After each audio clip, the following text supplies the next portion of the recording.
soltanto evidenziare una cosa. Io avevo intenzione di non intervenire, anche perché a questo Consiglio Comunale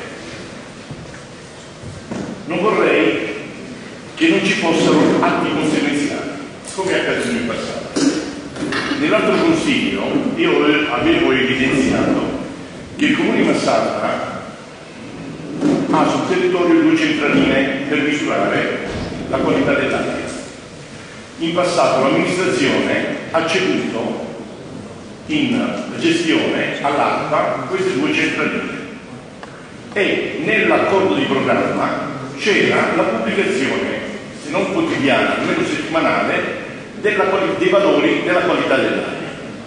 Io a tutt'oggi non so quali sono questi valori, anche perché questi fatti che sono gravi, di cui oggi discutiamo, creano allarmismo, creano problemi nella collettività.